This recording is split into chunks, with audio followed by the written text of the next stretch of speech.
Hi, everyone. I am David Lipton from The Reckoning, July 4th, 2030. In this podcast, we will continue our time traveling between 2025 and 2030. This podcast and dialogue is called When the Sheriff is Away, the Troublemakers Play. Here is a brief overview of the United States' on and off-again engagement with the world beyond its shores. We all know the one big thing.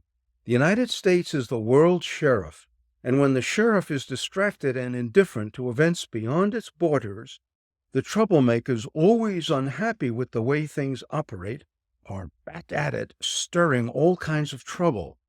Who are these troublemakers? They are the usual suspects: Russia, China, the Iranian mullahs, and a host of Islamic militias and tag-in groups who still believe in Marxism as a way of improving the world. If you don't like the U.S. as the world's sheriff, just stir up trouble when it is looking elsewhere. Here is the historical trend going back to 1918. Yes, more than 100 years in the making. Instead of consulting our own personal narratives, let's turn to the facts. Facts, as John Adams once said, can be stubborn thing. World War I, that's 1914 to 1918. It was essentially a civil war between European powers who were masters of the world at the time. It was a very contented nation that had, in June 1914, just opened the Panama Canal, the last of the great 19th century construction projects. To make a long war story short, the Europeans ripped each other's guts out. It was the U.S. military intervention in 1918 that tipped the balance in favor of France and Great Britain. The results? 4 empires vanished overnight: German, Austrian, Russian, and Turkish empires, all gone. The U.S. was the colossus that stood over the world. The New World Sheriff had replaced the British Empire. The odd thing was that the United States did not want the role.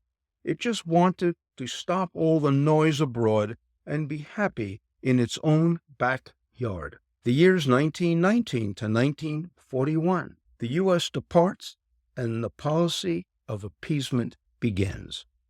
Within a year of the war's end, the U.S. took its military and diplomatic marbles, although not its commercial ones, and left the international scene. The world sheriff went home to the Roaring Twenties and then the Great Depression.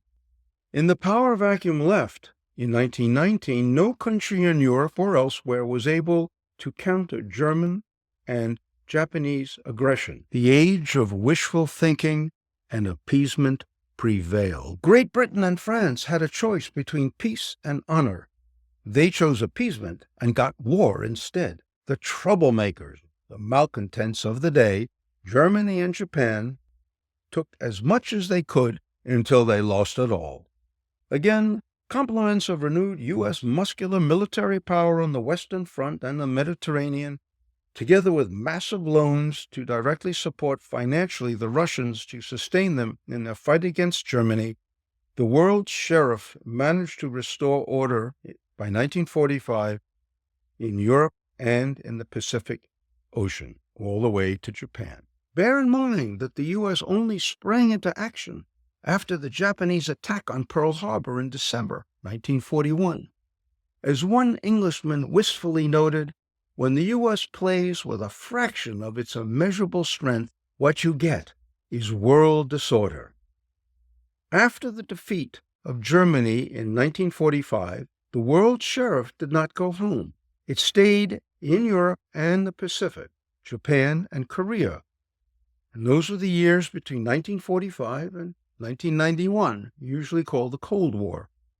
The results were a half-century struggle, which ended with the Soviet Empire throwing in the towel in 1991. After the world sheriff decided it was the end of history, it went home again, mostly. 1991 to 2024, return of a fickle U.S. foreign policy. Once again, Uncle Sam could not make up his mind to engage or not engage. That is and remains the question, as well as our situation to this very day. The historical pattern is one of a fickle U.S. foreign policy, sometimes all in, as in Iraq in 1991, and sometimes all out, as in the irresponsible and humiliating withdrawal from Afghanistan in 2021. The withdrawal was reminiscent of the fall of Saigon in 1975, the same behavior pattern almost 50 years apart. One of the unfortunate and enduring facts of U.S. foreign policy is that it is the hostage of domestic politics and periodic elections. The world sheriff often blows hot and cold on a variety of issues.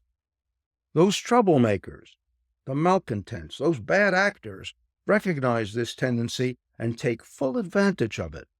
Just reflect on the world events during the first quarter of the 21st century. While the tide of U.S. military power ebbs and flows, the pervasive economic and financial power remains.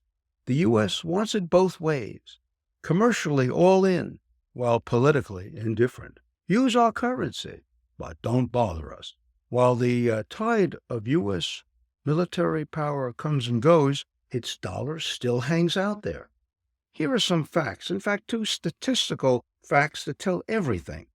During the years 2021 and 2022, U.S. global presence as measured by 1. Global trade denominated in U.S. dollars in 2022 was around 54%. And secondly, foreign currency reserves held by other countries in U.S. dollars was around 59%.